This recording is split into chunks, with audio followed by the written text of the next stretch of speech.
Santapan Harian Kamis 19 Februari 2026.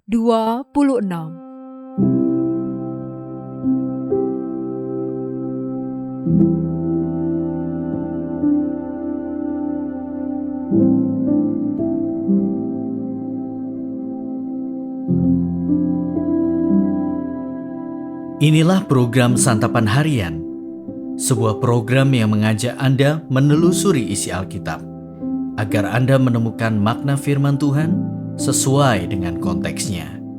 Santapan Harian tertuju bagi Anda yang ingin memiliki kehidupan rohani yang segar, kuat, dan sigap.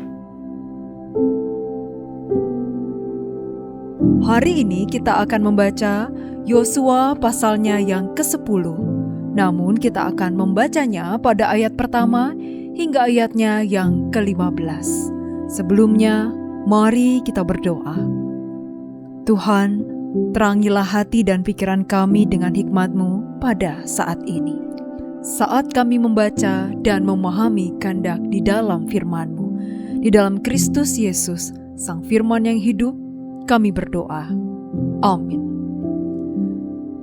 Yosua 10 ayat 1-15. Adoni-Sedek Raja Yerusalem mendengar bahwa Yosua telah merebut kota Ai dan mengkhususkannya untuk dimusnahkan, seperti yang dilakukannya terhadap Yeriko dan rajanya. Demikianlah dilakukan Yosua terhadap Ai dan rajanya. Raja itu juga mendengar bahwa penduduk kota Gibeon mengadakan perdamaian dengan orang Israel dan tinggal di antara mereka. Lalu ia dan rakyatnya sangat ketakutan sebab Gibeon itu kota besar, seperti salah satu kota kerajaan, bahkan lebih besar daripada Ai. Semua orangnya pun gagah perkasa.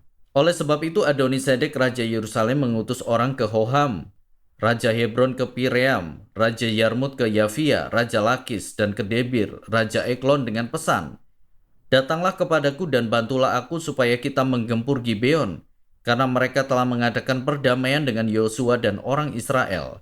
Lalu Raja Yerusalem, Raja Hebron, Raja Yarmut, Raja Lakis, dan Raja Eklon, kelima raja orang Amori itu berkumpul dan bergerak maju dengan seluruh tentaranya.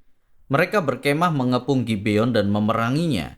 Orang-orang Gibeon pun mengirim utusan kepada Yosua ke perkemahan di Gilgal dengan pesan, "Jangan lepas tangan terhadap kami, datanglah segera kepada kami, bantulah dan selamatkan kami, karena semua raja orang Amori yang tinggal di pegunungan telah bergabung melawan kami."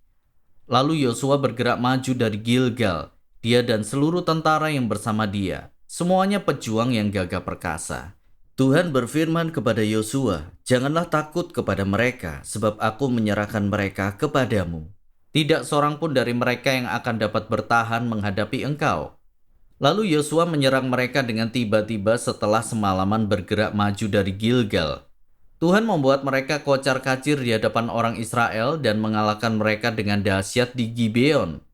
Orang Israel mengejar mereka ke arah lereng Bet-Horon dan memukul mereka mundur sampai dekat Aseka dan Makeda. Ketika mereka sedang melarikan diri dari hadapan orang Israel dan sampai di jalan turun di Bet-Horon, Tuhan menghujani mereka dengan batu-batu besar dari langit sampai Azeka, sehingga tewaslah mereka. Lebih banyak yang tewas karena hujan batu es itu daripada yang ditewaskan oleh orang Israel dengan pedang. Lalu Yosua berbicara kepada Tuhan pada hari Tuhan menyerahkan orang Amori kepada orang Israel. Ia berkata di hadapan orang Israel, "Matahari, berhentilah di atas Gibeon dan engkau bulan di atas lembah Ayalon." Matahari pun berhenti dan bulan tidak bergerak sampai bangsa itu melakukan pembalasan terhadap musuhnya. Bukankah hal itu tertulis dalam kitab orang jujur? Matahari tidak bergerak di tengah langit dan berlambat-lambat terbenam kira-kira sehari penuh. Belum pernah ada hari seperti itu baik sebelum maupun sesudahnya, bahwa Tuhan mendengarkan permohonan seseorang seperti itu. Sebab Tuhanlah yang berperang untuk orang Israel.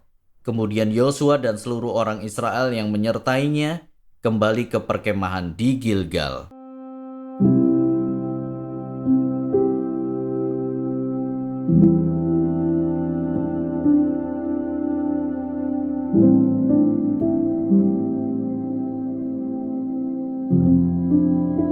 Sahabat Scripture Union Indonesia, dibohongi orang sangatlah menyakitkan.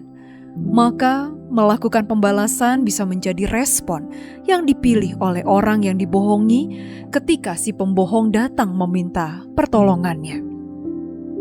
Berbeda dengan respon Yosua ketika orang Gibeon memohon pertolongan karena kepungan raja-raja orang Amori yang bersatu. Walau Yosua dan orang Israel pernah dibohongi soal perjanjian yang mereka buat dengan orang Gibeon, Yosua justru bergegas maju bersama seluruh tentaranya membela orang Gibeon.